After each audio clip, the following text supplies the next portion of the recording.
அலையிலே சொல்லுவோம். அல்லேலூயா. சரியா? அல்லேலூயா. இந்த வேளையில கூட சங்கீதம் 126 சங்கீதம் 126 4 வசனம். கர்த்தாவே தெற்கத்தி வெள்ளங்களை திருப்புவது போல் எங்கள் சிறையிருப்பை திருப்பும். கர்த்தாவே தெற்கத்தி வெள்ளங்களை திருப்புகிறது போல் எங்கள் சிறையிருப்பை திருப்பும். நம் யாவர் கண்களை மூடி ஜெபம் செய்வோம். எங்களை அளவுக்கு அதிகமாய் நேசிக்கிற அன்பின் பரலோக தகப்பனே, நீர் கொடுத்த இந்த அருமையான ஜெப நேரத்துக்காக நன்றி செலுத்துகிறோம். இந்த வேளையில கூட உடைய வார்த்தையை தியானிக்கக்கூடிய எங்களுக்கு கர்த்தர் பரலோகத்தின் வெளிச்சத்தை எங்களுக்கு அருள் செய்யும்படியாய் ஆண்டவரே, நீர் அன்றைக்கு பேசும் பொழுது எம்மா ஒரு சீசருடைய இருதயங்கள் கொழுந்து விட்டு எரிந்ததே, அதே போல உடைய வார்த்தையினால எங்களுடைய இருதயத்தை கொழுந்து விட்டு எரிய பண்ணும்படியாய் உடைய வசனத்துக்கு எங்களை ஒற்றுமாய் ஒப்பு கொடுக்கிறோம்பா. அப்பா, நீ எங்களோடு பேசுங்க ஆண்டவரே. நாங்கள் தொடர்ந்து உமக்குரியவர்களாய் மாற ஆண்டவரே இந்த வார்த்தைகள் ஏதுவாயிருக்கு உதவி செய்யுங்க. தொடர்ந்து ஆண்டவரே எங்கள் ஆவி ஆத்மா சரீரத்துல ஒரு பெரிய ஒரு மாற்றம் ஆண்டவரே நீர் விரும்புகிற அந்த மாற்றம் உண்டாவதற்கு எங்களை தாழ்த்தி ஒப்பு கொடுக்கிறோம். தொடர்ந்து உடைய வார்த்தையினால் எங்களை மறுரூபப்படுத்தும். நாங்கள் ஆண்டவரே மண்ணுக்குரியவர்கள் அல்ல விண்ணுக்குரியவர்கள் என்பதை உம்முடைய வார்த்தையினாலே உறுதிப்படுத்தி உம்முடைய வார்த்தையினாலே எங்களை மறுரூபப்படுத்தி உம்முடைய விண்ணுக்குரியவர்களாய் எங்களை நிலைப்படுத்தும். உடைய வருகைகளை பங்கடைவதற்கு ஏற்றதாய் ஆண்டவரே எங்களை ஆயத்தம் பண்ணக்கூடியதாய் உடைய வார்த்தை இருக்க எங்களுக்கு உதவி செய்யுங்க. அன்பின் மீட்பராய் இயேசுவின் நாமத்தினாலே கர்த்தருடைய வசனத்துக்கு எங்கள் ஆவி ஆத்மா சரீரத்தை ஒப்பு கொடுத்து ஜெபிக்கிறோம் அன்பு பிதாவே, ஆமென். ஹல்லேலூயா. கர்த்தர் நல்லவர். ஒருதனா சத்தமா அல்லேலூயா சொல்லுவோம். அல்லேலூயா.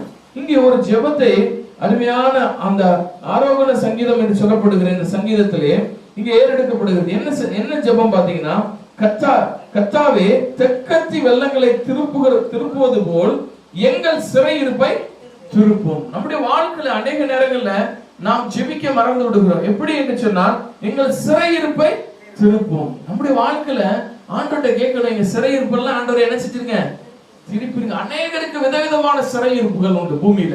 நீங்க ஒரு சிலர் பாவத்தினுடைய சிறையிருப்பினால பூட்டப்பட்டவர்களாய் காணப்படுகிறாங்க, கட்டப்பட்டவங்களா இருக்காங்க.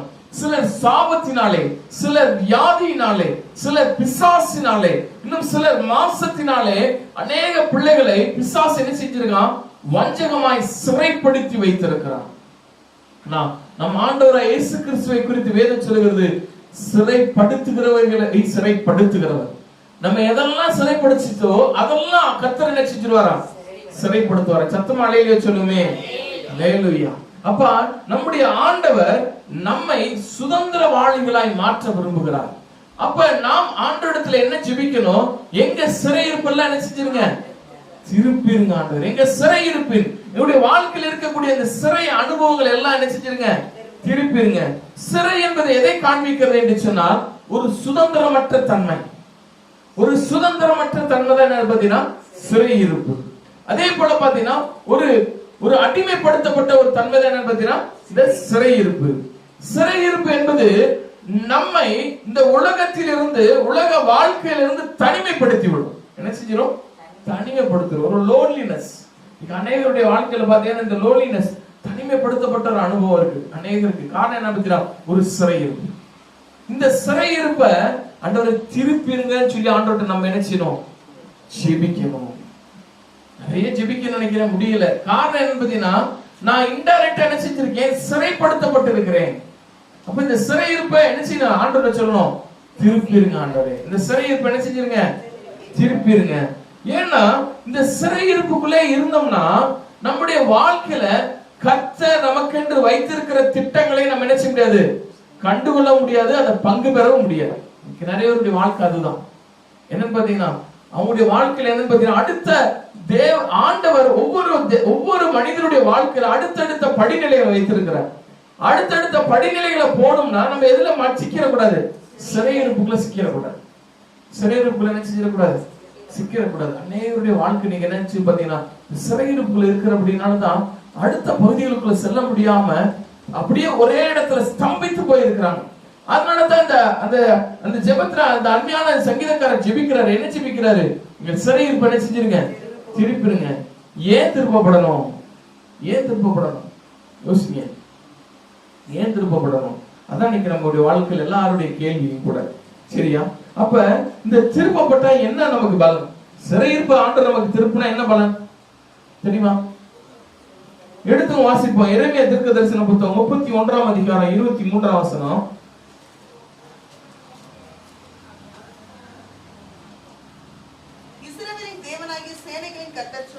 இஸ்ரவேலின் தேவனாகிய சேனைகளின் கர்த்தர் சொல்லுகிறது என்னவென்றால்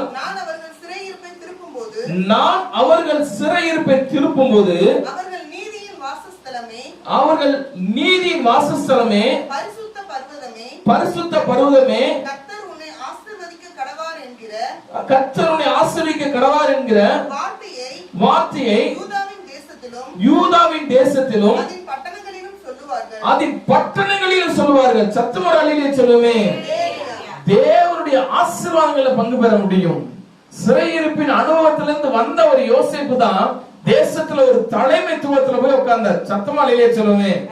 சிறைக்குள்ள இருந்த அந்த யோசேப்பினுடைய வாழ்க்கை பாத்தீங்கன்னா, இந்த யோசேப்பையாவுடைய வாழ்க்கை இப்ப என்ன மாறிடுச்சு? தேசத்துக்கே ஆசீர்வாதமா மாறிடுச்சு. சிறைக்குள்ள இருந்துதான், அதனாலதான் வேதத்துல பிரசங்க சொல்லப்பட்டிருக்கு, சிறைச்சாலையிலிருந்து ராஜாக்கள் தோன்றுவார்கள். அப்ப நம்முடைய வாழ்க்கையில சிறையிருப்பின தன்மையை விட்டு வெளியில வந்தோம்னா நமக்கு என்ன கிடைக்கும்? தேவனுடைய ஆசீர்வாதங்களை நாம் பங்கடைய முடியும். அதைத்தான் வேதம் தெளிவா இந்த இடத்துல சொல்லுகிறது. சரியா? அந்த இடத்துல ஆண்டவர் சொல்றாரு, நீதியின் வாசஸ்தலமாய் பரிசுத்தத்தின் பர்வதமாய் கர்த்தர் உன்னை ஆசீர்வதிப்பார். கர்த்தர் உன்னை என்ன செய்வாரு? ஆசீர்வதிப்பார் என்று தேசத்தில் இருக்கிற பட்டணங்களில் நீங்க என்ன செய்யப்படுவீங்க? உயர்த்தப்படுவீங்க. நம்முடைய வாழ்க்கையில ஆசீர்வாதங்களை பெறணும்னா இந்த சிறையிருப்பு வெளியில வரணும். சிறையிருப்பு என்ன செய்யணும்? வெளியில வரணும். அநேக நேரங்கள்ல பாத்தீங்கன்னா சிலர் என்ன செய்வாங்க பாத்தீங்கன்னா, அடிக்கடி என்ன செய்வாங்க பாத்தீங்கன்னா, என்னால முடியாது, என்னால ஆகாது, இப்படியே சொல்லிட்டு இருப்பாங்க. எனக்கு தெரிஞ்ச ஒரு தம்பி பாத்தீங்கன்னா அது ஒரு நார்மலா படிக்கிற பையன். அவன் பாத்தீங்கன்னா ஸ்கூல் டேஸ் எல்லாம் தமிழ் மீடியத்துல படிச்சுவேன், ரொம்ப கஷ்டப்படுவான். அப்போ அந்த தம்பிக்கு என்ன செய்யும் பாத்தீங்கன்னா, அடிக்கடி ஆண்டவர் பத்தி சொல்லக்கூடிய ஒரு வாய்ப்பு கிடைச்சிச்சு. அந்த தம்பி பாத்தீங்கன்னா சொன்னான், நான் எப்படி சார் இந்த ஜீசஸ் எப்படி ஏற்றுக்கொள்றது கேட்டா, அப்ப நான் சொன்னேன், தம்பிமா, ஜீசஸ் உங்களுக்கு தான் கிடையாது, அவர் எல்லாத்துக்கும் பொதுவானவர், எல்லாத்துக்கும் பொதுவானவர். ஒரு சிலருக்குன்னு ஆக்கிக்கிட்டாங்க. ஆனா பைபிள்ல ஆண்டவர் எந்த இடத்துலயும் நான் ஒரு சாரார் மட்டுமே அவர் சொல்லல. ஏன்னா தேவன் பட்சபாதம் உள்ள தேவன் அல்லவே. அவர் இந்தியர்களுக்கு மட்டும், அமெரிக்கா அப்படிலாம் இல்ல. யாரெல்லாம் அவரை விரும்புறாங்களோ, யாராவது ஏற்றுக்கொள்றாங்களோ எல்லாத்துக்கும் பொதுவானவர். அப்ப தம்பி கேட்டா, அடுத்து எங்க வீட்டுல எங்க சித்தப்பா, எங்க வீட்டுல இவங்க எல்லாருமே பூசாரியா இருக்காங்க. இப்ப நான் இந்த ஏசாண்டோட்ட வான்னு சொல்றீங்க சார், நீங்க நான் வந்தா இந்த ஏசாண்டர் எனக்கு படிப்பு கொடுப்பாரா அப்படின்னு கேட்டேன். நான் முதல் அவன்கிட்ட சொன்னேன், இந்த ஏசாண்டோட்ட வந்தா படிப்பு கொடுக்குறாரு இல்லையா எனக்கு தெரியாது, ஆனா ரட்சிப்பு கொடுப்பாரு தம்பி அப்படின்னு. ரட்சிப்புன்னு என்னது எனக்கு புரியல. ஒரு நாள் என்ன செஞ்ச பாத்தீங்கன்னா, அந்த தம்பி காண்டி டைம் ஸ்பெண்ட் பண்ணி காலேஜ் முடிஞ்ச பிறகு நானும் இன்னொரு சாரும் வந்தோம். அவனை கூட்டு போய் கிட்டத்தட்ட ஒரு 3 hours 3 மணி நேரம் ஆண்டரை பத்தி தெளிவா சொல்லி கொடுத்தேன். சொன்ன பிறகு அவன் ஆண்டரை புரிந்து கொள்ள ஆரம்பிச்சான், ஆண்டரை வாஞ்சிக்க ஆரம்பிச்சான், ஆண்டருடைய ரட்சிப்பு பெற்றுக்கொள்ளணும். அப்ப அவன்கிட்ட ஒரு காரியம் சொன்னேன், ஆண்டர் பைபிள்ல ஒரு காரியம் சொல்றாருமா, நான் பாவிகள் நீதிமான்களே அல்ல, பாவிகளே மன திரும்ப அழைக்க வந்தேன். மன திரும்பினாதான் நீ பரலோக ராஜ்யத்து உனக்கு சமீபமா இருக்கு, நீ பரலோக ராஜ்யத்துக்குள்ளனுடைய பிள்ளையா நினைச்சுவ மாறுவ அப்படின்னு சொன்னேன். சொன்ன உடனே ஏற்றுக்கொள்ள ஆரம்பிச்சான். ஆண்டவர் மிகுந்த அதிக வாஞ்சியோட ஆண்டவர் ஏற்றுக்கொண்டு சபைக்கு போக ஆரம்பிச்சான். ஆண்டவர் பிடிக்க ஆரம்பிச்சான். அவ்வளவு வாஞ்சியா வளர ஆரம்பிச்சான்.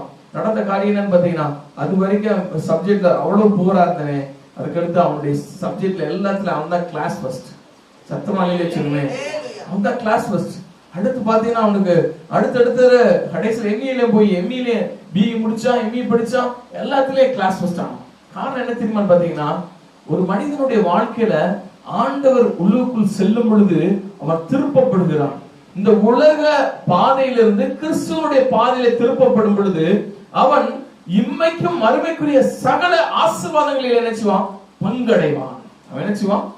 அதனால ஆண்டவர் இயேசு கிறிஸ்து சொன்னாங்க, ஒருவன் என் வழியாய், நானே வாசல், ஒருவன் என் வழியாய் பிரவேசித்தால் உள்ளும் புறமும் சென்று மேய்ச்சலை கண்டடைவான் என்று சொல்லி யோவான் சுவிசேஷம் 10வது அதிகாரத்துல தெளிவா ஆண்டவர் சொல்லி இருக்கிறாங்க. அப்ப நம்முடைய வாழ்க்கையில மிக கவனம் என்னன்னு பாத்தீங்கன்னா, நாம் முதலாவது சிறையிருப்பின் அனுபவத்தை விட்டு என்ன செஞ்சணும்? வெளியில வரணும். சிறையிருப்பிலிருந்து வெளியில வரணும்னு ஆண்டவர் என்ன செய்யணும்? ஆண்டவரே என் சிறையிருப்பு நினைச்சீங்க திருப்புங்க. தெற்கத்தி வெள்ளங்களை திருப்புகிறது போல என் சிறையிருப்பு நினைச்சீங்க திருப்புங்க ஆண்டவரே. அப்ப கர்த்தர் திருப்பும் பொழுது முதலாவது நாம் என்ன செய்யப்படுவோம்? ஆசீர்வதிக்கப்படுவோம். அதே போல ஆமோஸ் தீர்க்க தரிசன புத்தகம் 9ஆம் அதிகாரம் 14ஆம் வசனம். என் ஜனமாகிய இஸ்ரவேலின் சிறையிருப்பை திருப்புவேன். என் ஜனமாகிய இஸ்ரவேலின் சிறையிருப்பை திருப்புவேன். அவர்கள் பாழான நகரங்களை கட்டி அவைகளில் குடியிருந்து திராட்சை தோட்டங்களை நாட்டி அவைகளுடைய பலரசத்தை குடித்து தோட்டங்களை உண்டாக்கி அவைகளின் கனிகளை புசிப்பார்கள். இங்க பாருங்க, பாழான அனுபவங்கள் எல்லாம் மாற்றப்படும். பாழான அனுபவங்கள் என்ன பார்த்தீங்கன்னா, சூறையாடப்பட்ட பிசாசினாலே சூறையாடப்பட்ட அந்த வாழ்க்கை எல்லாம் என்ன செய்யப்படும்? மாற்றப்படும். அப்ப என்ன பாத்தீங்கன்னா, குடியேற்றப்படுவோம். அதே போல அந்த இடத்துல சொல்றாரு, என்ன சொல்றாரு பாத்தீங்கன்னா, எப்படிப்பட்டதை எதை ருசிப்பீங்க? திராட்சை தோட்டங்களை நாட்டி அவருடைய பழத்தை என்ன செய்வீங்க? குடிப்பீங்க. அதனுடைய பல ரசத்தை என்ன செய்வீங்க? குடிப்பீங்க. அதனுடைய அர்த்தம் என்னது? அதாவது திராட்சை ரசம் என்ன செய்யும் பாத்தீங்கன்னா, திராட்சை ரசம் எதற்கு இணையா சொல்லப்பட்டிருக்குன்னா, மகிழ்ச்சிக்கு அடையாளம். நம்முடைய வாழ்க்கையில மகிழ்ச்சி வரணும்னா சிறையிருப்புல இருந்து நம்ம வெளியில வரணும்.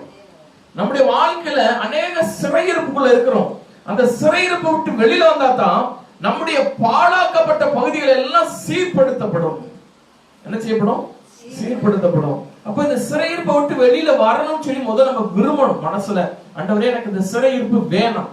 சிலர் ஒரு பாவ காரியங்களே அது கிடப்பாங்க, மறுபடியும் பாவம் செஞ்சுட்டு மறுபடியும் மன்னிப்பு கேட்போம். அதுவல்ல, அது சிறையிருப்புலதான் இருக்கிறோம். ஆண்டவரே என்னை திருப்புங்க. அந்த சிறையிருப்புல என்ன நினைச்சீங்க? திருப்புங்க ஆண்டவரே.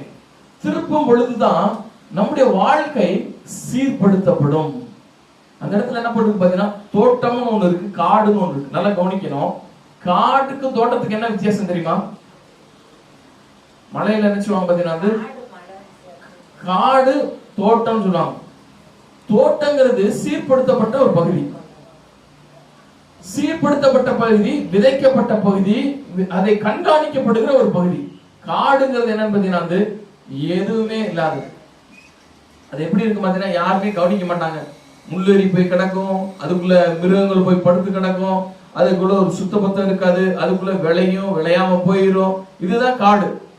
ஆனா தோட்டம்ங்கிறது என்னன்னு பாத்தீங்கன்னா, ஆண்டவர் வேதத்துல சொல்ல, உன்னத பாட்டுல சொல்லுவாரு, நீ எப்படிப்பட்ட தோட்டம் சொல்றாரு பாத்தீங்கன்னா, நீ அடைக்கப்பட்ட தோட்டமும் மறைவட்டப்பட்ட நீரூற்றும் உத்தரிக்கப்பட்ட கிணறுமாய் இருக்கிறார். அடைக்கப்பட்ட தோட்டம் என்னன்னு பாத்தீங்கன்னா, அது பாதுகாக்கப்படுது. அது என்ன செய்யப்படுது? பாதுகாக்கப்படுது. அது பண்படுத்தப்படுது, அது சீர்படுத்தப்படுது. அது அந்த தோட்டக்காரருடைய கண்காணிப்புல இருக்குது. அந்த அனுபவம் எப்ப வரும் தெரியுமா நமக்கு? எப்ப சிறையிருப்புல இருந்து வெளியில வரணும் அப்பதான் வரும். சிறையிருப்புல இருக்கிற வரைக்கும் நமக்கு அந்த அனுபவத்தை பெற்றுக்கொள்ள முடியாது. பாழான ஸ்தலங்கள் கட்டப்படணும்னா முதலாவது நாம் சிறையிருப்புல இருந்து வெளியில வரணும். இன்னைக்கு அநேக சிறையிருப்புல இருந்துட்டு, ஆண்டவரே என்னை சிறையிருப்பு திருப்புங்க, ஆண்டவரே சிறையிருப்பு திருப்புங்க.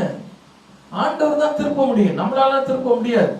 ஆண்டவர் மனசு வச்சா நம்மள என்ன செய்வாங்க? திருப்ப முடியும். அப்ப ஆண்டவர் திருப்பும் பொழுது நம்முடைய வாழ்க்கை என்ன செய்யப்படும்? கட்டப்படும். நம்முடைய வாழ்க்கை என்ன செய்யப்படும்? கட்டப்படும். அது மாத்திரமல்ல, நீங்க என்ன செய்வீங்க?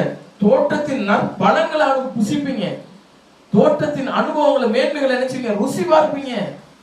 அப்ப ஒரு தோட்டத்தின் அனுபவமா மாறணும்னா சிறை போட்டு என்ன செய்யணும்? வெளியில வரணும். இஸ்ரவேல் ஜனங்கள் எகிப்துல அடிமைகளாய் சிறை இருந்ததுனால அவங்க அங்க வரைக்கும் பேசப்படல. உலகத்துல ஒரு பேசப்படும் பொருளாவே அவங்க இல்ல, ஒரு அடிமைகள். அவங்க எகிப்தியர்ல பொறுத்த மட்டும் இந்த எபிரேயர்கள் எல்லாம் ஆடு மாடு மேய்க்கிறவங்க, ஆடு மாட்டோட கிடக்குறவங்க தான் யாரோ நினைச்சிட்டு இருப்பாங்க பாத்தீங்கன்னா, எகிப்தியர் நினைச்சிட்டு இருந்தாங்க.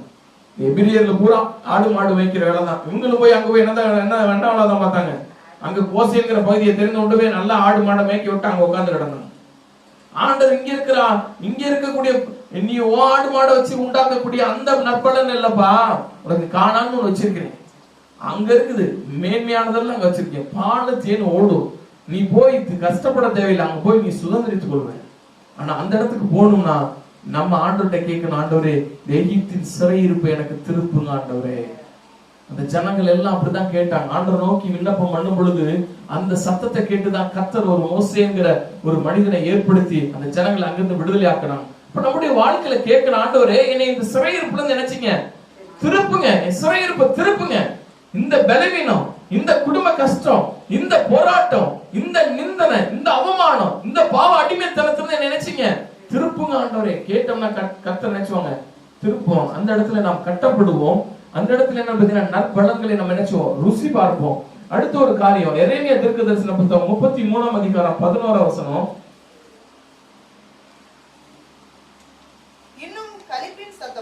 இன்னும் களிப்பின் சத்தமும் மகிழ்ச்சியின் சத்தமும் மணவாளனின்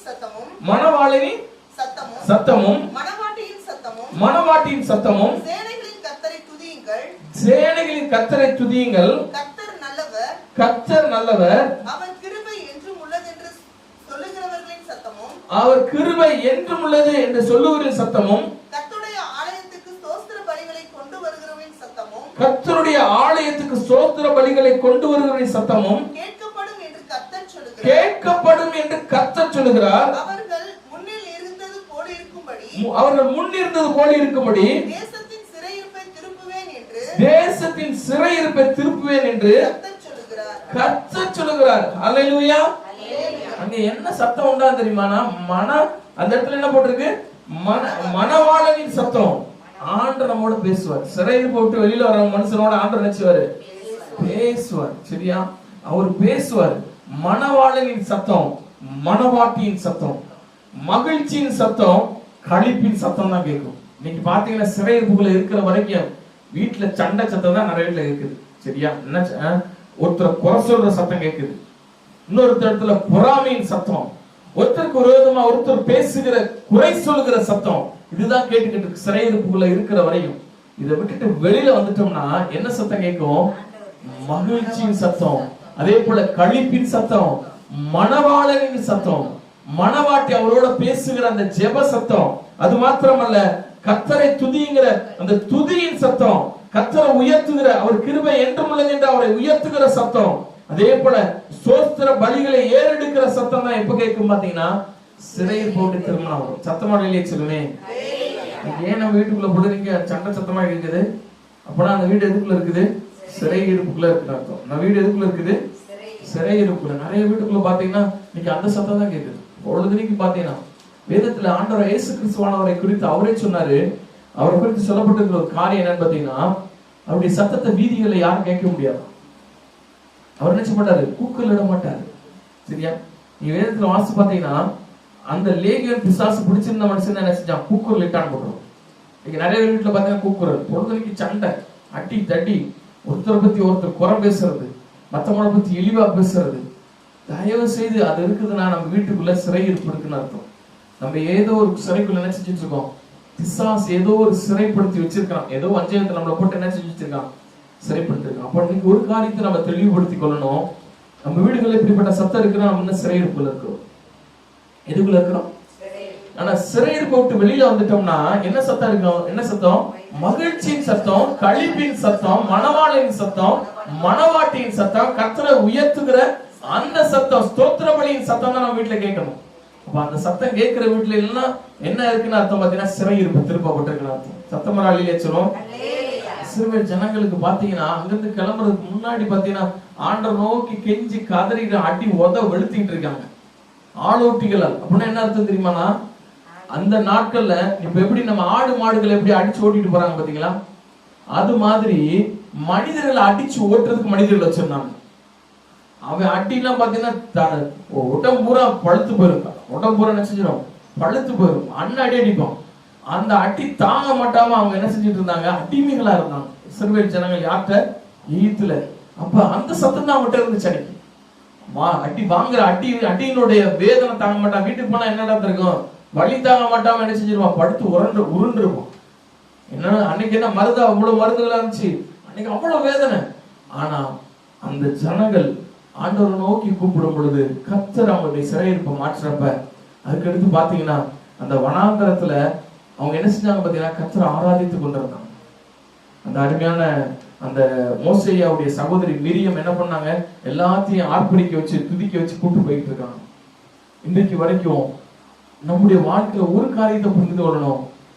அடிமையில சிறை இருக்கிற வரைக்கும் நம்ம வீட்டுக்குள்ள நல்ல சத்தமே கேட்காது, இந்த பொல்லாத சத்தங்கள் தான் கேட்கும். ஆனா சிறையிருப்பு திருப்பப்பட்டுருச்சுன்னு வச்சுங்களேன், நம்ம வீட்டுக்குள்ள மகிழ்ச்சியின் சத்தம், களிப்பின் சத்தம். ஏன்னா நீதிமானுடைய கூடாரத்திலே ரட்சிப்பின் கம்பீர சத்தம், சத்தமலையிலே சொல்லுமே. நம்ம வீட்டுல அந்த அளவுக்கு துதிக்கிறோமா? எனக்கு தெரிஞ்சு ஒரு சார் இருந்தார் பட்டினமேட்டில். அந்த சார் ஆண்டவர் அறியாத மனுஷன். அப்ப அவரை பத்தி நல்லா எனக்கு தெரியும். வந்தாருன்னா கிளாஸ்க்கு வந்தாலும் அட்டி தரம்படி எல்லாத்தையும் கொடுப்போம், சரியா? அதே போல அவர் வீட்டை கிராஸ் பண்ணி போனோம்னு வச்சுக்கலேன், பொழுதுக்கு சண்டை சத்தமா கேட்டுருக்கு அவர் வீட்டுல. நான் அடிக்கடி இந்த இப்போ சின்ன பிள்ளைங்க காய்கறி வாங்குறது போற இதுக்குள்ள மார்க்கெட்டை போனேன்னா அவங்க வீட்டுல அந்த வார்த்தை இந்த வார்த்தை டம்மு டம்முன்னு எல்லாத்தையும் தூக்கி போட்டு எரிஞ்சு சத்தம் பயங்கரமா இருக்கும். அதே சார் ஒரு நாள் ரசிக்கப்பட்டாரு. ஆண்டவர் இயேசு கிறிஸ்துவ குடும்பமா ஏற்றுக்கொண்டாங்க. அதுக்கப்புறம் பாத்தீங்கன்னா காலையில நான் ஒரு முறை 6 மணிக்கெல்லாம் போவேன். 6 மணிக்கு ஆண்டவர் துதிச்சு பாடிட்டு இருப்பாங்க, சத்து மாடியில சொல்லுவேன். அவங்க மாடியில இருந்து பாத்தீங்கன்னா குடும்பமா ஆண்டவர் ஆராதிச்சுக்கிட்டு இருப்பாங்க, குடும்பமா பாட்டு பாடி கொண்டு இருப்பாங்க, குடும்பமா அபிஷேகத்தில் நிரம்பி ஜெபம் பண்ணிட்டு இருப்பாங்க. வள்ளிராஜன் சொல்லக்கூடிய அந்த சார் நீங்க கேள்விப்பட்டு இருக்கலாம், அருமையான தங்கமணி சாருடைய பையன், சரியா? அப்ப அதை பாக்குறப்ப எனக்கு ரொம்ப சந்தோஷம் உண்டாச்சு. ஏன் தெரியுமாண்ணா, ஒரு காலத்துல அந்த மனுஷன் எப்படி பார்த்திருக்கேன், சண்டை போட்டு வீட்டுல டம்மு டம்மு உருட்டுற மனுஷன் ஆண்டவரை இயேசு கிறிஸ்துவை ஏற்றுக்கொண்ட பிறகு அவங்க குடும்பத்துல என்னன்னு பார்த்தீங்கன்னா ஆண்டவரை துதிக்கிற சத்தம் தான் எழும்புச்சு, மகிமையின் சத்தம் எழும்புச்சு, தேவனை ஆர்ப்பரிக்கிற சத்தம் எழும்புச்சு. நம்முடைய குடும்பம் எப்படி இருக்குது? நம்ம குடும்பத்துல இன்னும் பழைய சத்தம் கேக்குதா? பழைய சத்தம் கேக்குதுன்னா இன்னும் நம்ம சிறையிருப்பு திருப்பப்படல அர்த்தம். ஆண்டவர்கிட்ட இன்னும் நம்ம முழங்கால்களை முடக்கி ஆண்டவரை சிறையிருப்பு நினைச்சீங்க திருப்புங்க. நம்ம குடும்பத்துல என்ன சத்தம் கேட்கணும்? களிப்பின் சத்தம், மகிழ்ச்சியின் சத்தம், மணவாளனின் சத்தம், மணவாட்டின் சத்தம். மணவாளனின் சத்தம் என்னது? தேவன் நம்மளோட பேசணும். மணவாட்டின் சத்தம்னா நம்ம தேவனோட பேசணும். அதான் ஜெபம். வேதத்தை வாசிக்கிறது, அவரோட பேசுறது, அதே போல அவரை துதிக்கிறது, அவருக்கு ஸ்தோத்திர பலிகள் இடுறது. இந்த சத்தம் இருக்குன்னு நம்ம சிறையிருப்பு திருப்பப்பட்டிருக்குன்னு அர்த்தம்.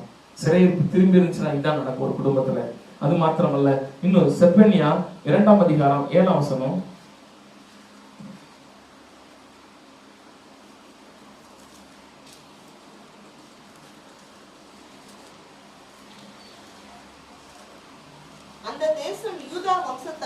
அந்த தேசம் வம்சத்தாரில் மீதியானவர்கள்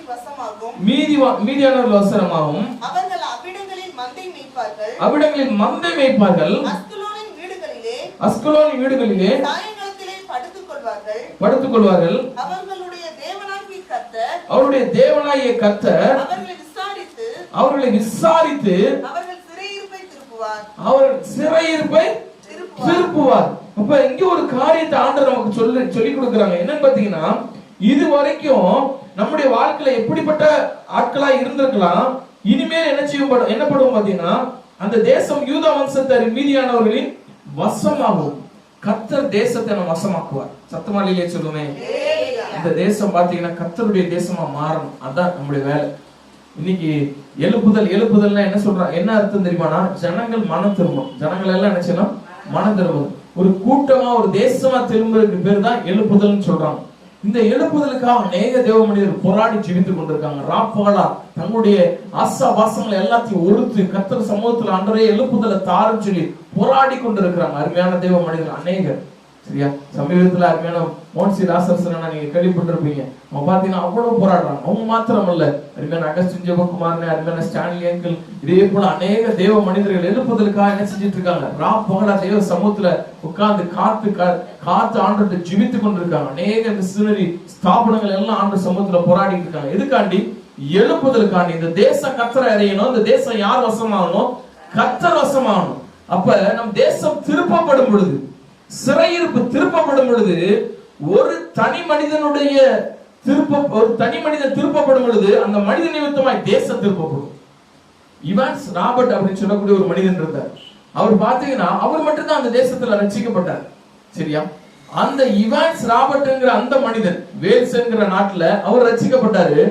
அவர் நிமித்தமா அந்த தேசம் என்ன செஞ்சு பாத்தீங்கன்னா திருப்பப்படும். சத்தமானிலே சொல்லுமே. இப்ப நான் திருப்பப்படும் பொழுது, நான் கர்த்தர் பக்கமாய் திருப்பப்படும் பொழுது என் தேசம் திருப்பப்படும். என் தேசம் என்ன செய்யணும்? கர்த்தர் வசம் ஆகும். அப்ப இந்த எழுப்புதல் வர்றதுக்கு என்னன்னு பாத்தீங்கன்னா இந்த சிறையிருப்பு நம்ம என்ன செய்யப்படும்? திருப்பப்படணும். அதே போல அவ்விடங்களில் மந்தை மேய்ப்பார்கள். அஸ்கலோன் வீடுகளில் சாயங்காலத்திலே படுத்துக் கொள்வார்கள். அவருடைய தேவனாகிய கர்த்தர் அவர்களை விசாரித்து அவர்கள் சிறையிருப்பை திருப்புவார். இங்க பாரு, இந்த தேச கர்த்தர் வசமா. சத்தமா அலையிலே சொல்லுமே. அஸ்கலோன் எல்லாமே கர்த்தர் வசமா. இது இந்த இடத்துல என்ன செய்யும்? மேய்ச்சல் உண்டாகும். இந்த இடத்துல ஜனங்கள் அநேகர் ஆண்டவருடைய பிள்ளைகளை என்ன செய்வாங்க? மாறுவாங்க. எப்ப? சிறையிருப்பு திருப்பப்படும் பொழுது. சரியா? சிறையிருப்பு திருப்பப்படும் பொழுது இந்த தேசம் யார் வசமாயிரும்? கர்த்தர் வசமாகும். யார் வசமாயிரும்? கர்த்தர் வசமாகும். அடுத்த ஒரு காரியம், சங்கீதம் 14:7 வாசிப்போம்.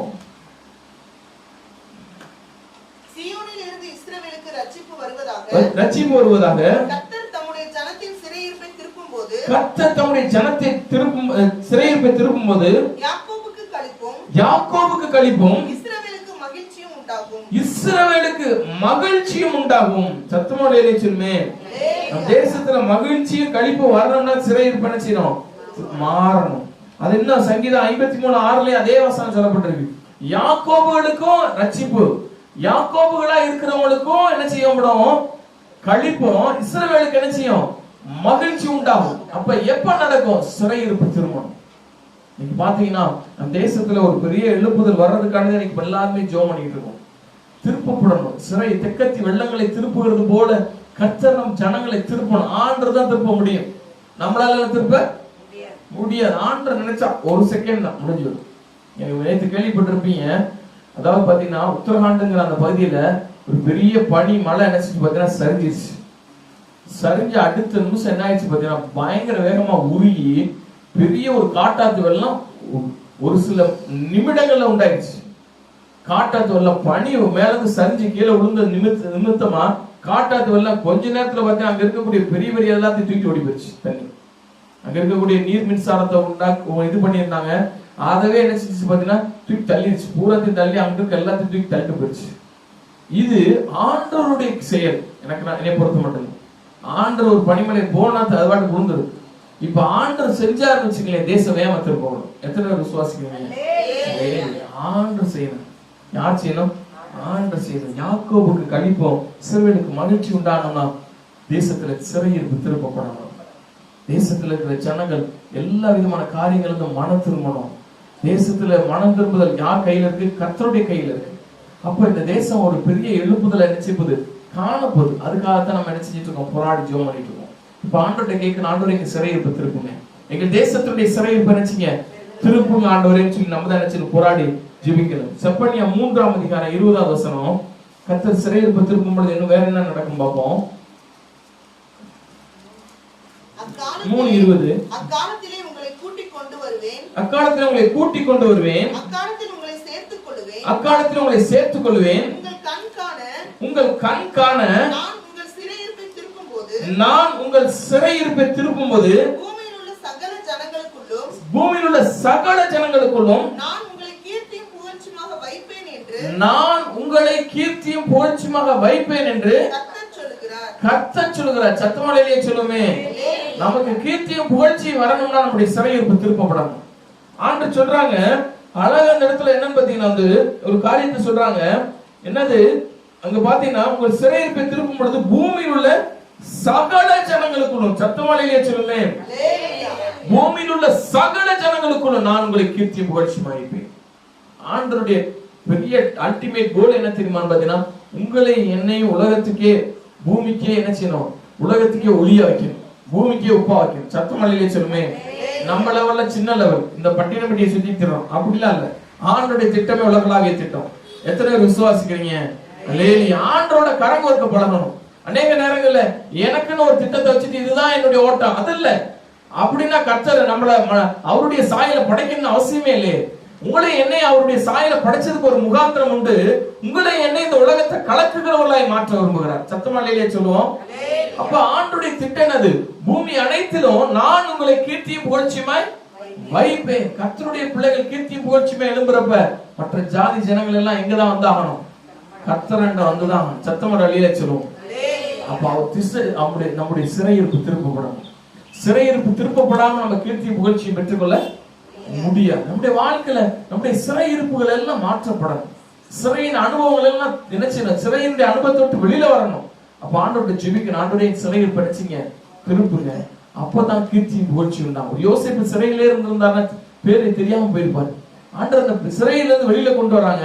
அடுத்து அந்த தேசத்துக்கு நினைச்சாங்க ஒரு பெரிய அதிபதியாய், உலகமே அறியக்கூடிய ஒரு அதிபதியாய் அந்த யோசேப்பை கர்த்தர் மாற்றுறாங்க. நம்முடைய வாழ்க்கையில கூட இதை கர்த்தர் செய்ய விரும்புறாங்க. நம்ம ஆண்டவர்கிட்ட கேட்கலாம், ஆண்டவரை சிறையில் பிணைச்சிங்க திருப்புங்க, என் சிறையில் பிணைச்சிங்க திருப்புங்க. ஆண்டவர் கேட்டு பாருங்க, உங்களுடைய பெயரையும் கர்த்தர் கீர்த்தியும் புகழ்ச்சியுமாய் வைப்பார். ஏன்னா ஆண்டவர் ஆபிரகாமை என்ற சொல்றப்ப சொன்னாங்க என்னன்னு பார்த்தீங்கன்னா, நான் உன் பெயரை பெருமைப்படுத்துவேன்.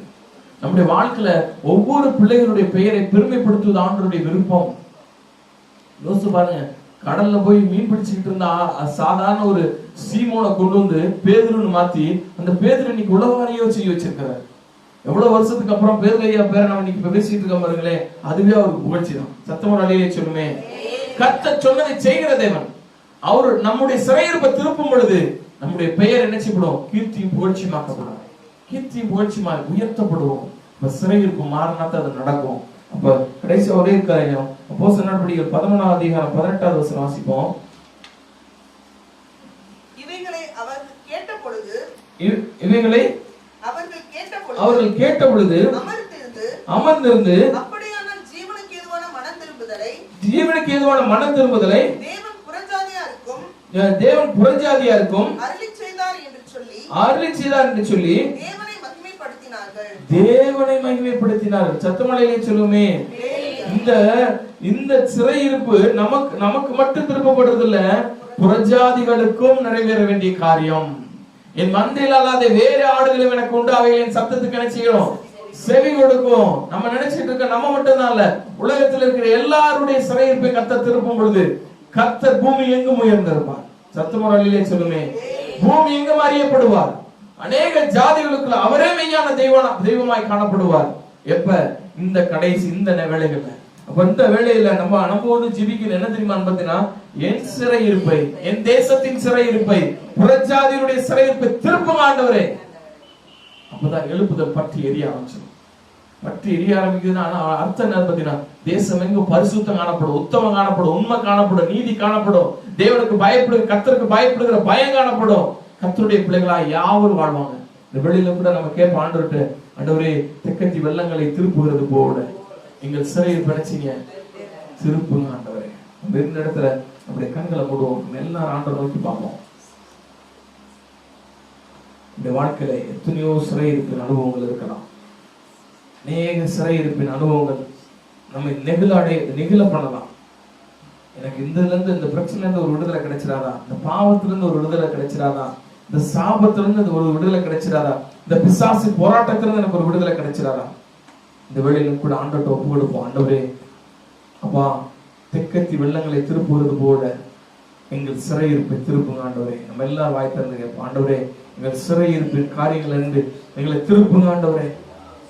அநேக நேரங்களில் செயல்பட முடியாதபடிக்கு, சாட்சியா நிற்க முடியாதபடிக்கு, அநேக நேரங்கள்ல உம்முடைய சமூகத்திலே ஜெபிக்க முடியாதபடிக்கு, வேத வாசிக்க முடியாதபடிக்கு, உமக்கு சாட்சியா இருக்க முடியாதபடிக்கு ஆண்டவரே நாங்கள் சிறையிருப்புக்குள்ள இருக்கோம்பா. இயேசுப்பா எங்கள் சிறையிருப்பை திருப்புங்கப்பா, திருப்புங்க ஆண்டவரே. அன்றைக்கு பவுலும் சீலாவும் இருவருமாய் அந்த சிறைச்சாலையில ஆண்டவரை நோக்கி துதித்துக் கொண்டிருக்கிற அந்த வேளையிலே கர்த்தர் அந்த சிறையிருப்பை மாற்றத்தக்கதாய், அந்த சிறைச்சாலையினுடைய அஸ்திபாரங்களா அதிரத்தக்கதாய், அதனுடைய சிறை கதவுகள் முறிக்கப்படத்தக்கதாய், அவருடைய கட்டுக்கள் சங்கிலிகள் அறுபட்டு போகத்தக்கதாய் கர்த்தர் அந்த சிறையிருப்பை திருப்பினார். காரணம் என்ன பார்த்தீங்கன்னா, அவர்கள் கர்த்தரை நோக்கி பார்க்கும் பொழுது, அவர்கள் ஆண்டவரை துதிச்சிட்டாங்கன்னா அதனுடைய அர்த்தம் என்ன தெரியுமா? கர்த்தரை தேடிட்டாங்கன்னு அர்த்தம். கர்த்தரை தேடிட்டாங்க. கர்த்தரை தேடுனபடினாலதான் கர்த்தர் அந்த சிறையிருப்புல இருந்து இந்த பவுலையும் சீலாவும் அந்த இருவரையும் கர்த்தர் விடுதலை ஆக்குறாங்க. இந்த வெளியில நம்ம கர்த்தரை தேடி இருக்கோமா? அன்றைக்கு பேதுரையா சிறைச்சாலையில இருக்கிறப்ப அன்றைக்கு சபையார் எல்லாரும் கூட்டி ஜெபிக்கும் பொழுது கர்த்தர் அத்தனை காவலையும் தாண்டி அவரை தப்பி வரப்படும்படி செய்தார். காரணம் என்ன தெரியுமா பார்த்தீங்கன்னா, அடுத்த தேவ திட்டத்தை நிறைவேற்றுவதற்காக. வெளியில கூட அநேக தேவ பிள்ளைகள் கூட இப்படியா சிறைப்படுத்தப்பட்டிருக்காங்க. நாம கூட போராடி, ஆண்டவரே உடைய பிள்ளைகள் யாரெல்லாம் சிறைப்படுத்தப்பட்டிருக்காங்களோ ஆண்டவரே அந்த சிறையிருப்பெல்லாம் திருப்புங்க ஆண்டவரே, திருப்புங்கப்பா.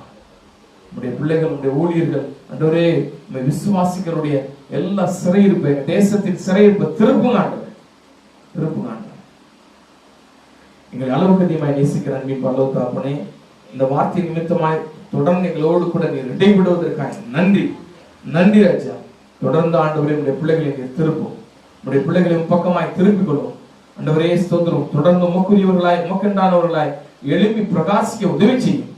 அப்பா, நீதிமான்களே இல்ல பாவிகளையே மனம் திரும்ப அழைக்க வந்தேன் என்று சொன்னீங்களப்பா. மனம் திரும்ப பரலோக ராஜ்யம் சமயமா இருக்கிறது என்று சொன்னீங்களப்பா. அப்படியாய் ஒவ்வொருவரையும் பக்கமாய் நீ திருப்பிக் கொள்ளும் ஆண்டவரே, திருப்பிக் கொள்ளும். ஒவ்வொருவரையும் உடைய பரலோக அன்பினால நிரப்புங்க. தொடர்ந்து கல்வாரி அன்பிலே ஆண்டவரே ஒவ்வொருவரும் நிலைத்திருந்து மிகுந்த கனி கொடுக்க உதவி செய்யுங்கப்பா. அப்பா, ஒவ்வொருடைய சிறையிருப்பும் திருப்பப்படும் பொழுது ஆண்டவரே உடைய பிள்ளைகளுடைய வீட்டிலே மணவாளனின் சத்தம், மணவாட்டியின் சத்தம், களிப்பின் சத்தம், மகிழ்ச்சியின் சத்தம், ஆண்டவரே கீர்த்தியும் புகழ்ச்சியுமான காரியங்கள் ஆண்டவரே ஸ்தோத்திரம். ஆண்டவரே அப்பா, எல்லா விதமான இந்த தேசத்தை வசமாக்கக்கூடிய காரியங்கள் உடைய பிள்ளைகளுடைய வாழ்க்கையில நடந்தேறட்டும் ஆண்டவரே, நடந்தேறட்டும். தொடர்ந்து உடைய பிள்ளைகளை நீர் ஆளுகை செய்வீராக. உடைய பிள்ளைகளுடைய எல்லா சிறையிருப்பையும் திருப்புவீராக, தொடர்ந்து மேன்மைப்படுத்துவீராக. ஆண்டவரே இந்த செய்தியை பார்க்கிற கேட்கிற உடைய பிள்ளைகளுடைய வாழ்க்கையில ஒரு பெரிய மாற்றம் இந்த வேளையில உண்டாகட்டும். தொடர்ந்து ஆசீர்வதியும். எல்லா குறைவுகளுக்கு நீங்களாக்கும் இந்த கிருபையினால் நன்மையினாலும் உடைய பிள்ளைகளை முடிசூட்டுங்கப்பா. தொடர்ந்து பொறுப்படுத்திக் கொள்ளுங்க தகப்பனே. எங்களை தாழ்த்தி உடைய பாதபடியில் ஒப்புக் கொடுக்கிறோம். சிறியோர் முதல் பெரியவர் வரை ஒவ்வொருவரையும் பேர்வீராய் ரட்சியும் ஆசீர்வதியும். சிறையிருப்பை திருப்பும், சிறையிருப்பை திருப்பும். நம்முடைய பிள்ளைகள் இந்த பூமியில உயர்ந்திருக்கட்டும். நம்முடைய பிள்ளைகள் மேன்மை அடையட்டும். ராஜாவின் ஜெய கம்பீரம் உங்களுக்குள் இருக்கும் என்று சொன்ன ராஜாக்களாய் ராணிகள் ராஜாத்திகளாய் இந்த பிள்ளைகள் உயர்ந்திருக்கட்டும். நீர் எங்களில் பெருக நாங்கள் சிறு எங்களை அர்ப்பணிக்கிறோம். அன்பின் மீட்பராய் இயேசுவின் நாமத்தில் எங்கள் யாவரையும் ஆண்டவருடைய உன்னதமான வழிநடத்தலுக்கு ஒப்பு கொடுத்து இருக்கிற நன்கு பிதாவே, ஆமென். என் ஆத்மாவே கர்த்தரை ஸ்தோத்திரி, என் முழு உள்ளமே பரிசுத்த நாமத்தை ஸ்தோத்திரி. என் ஆத்மாவே கர்த்தரை ஸ்தோத்திரி, அவர் செய்த சகல உபகாரங்களை மறவாதே. ஆமென். நம்முடைய கர்த்தராய் இருக்கிற இயேசு கிறிஸ்துவின் கிருபையும் பிதாவாகிய தேவனுடைய அன்பும் பரிசுத்த ஆவியானவருடைய அந்நியம் ஐக்கியம் சமாதான வழிநடத்துதல் நம் ஒவ்வொருவரோடும் நம் குடும்பத்தோடும் தேவ பரிசுத்த ஆவியோடும் சதாகாலம் இருப்பதாக. ஆமென். ஆமென். அல்லேலூயா.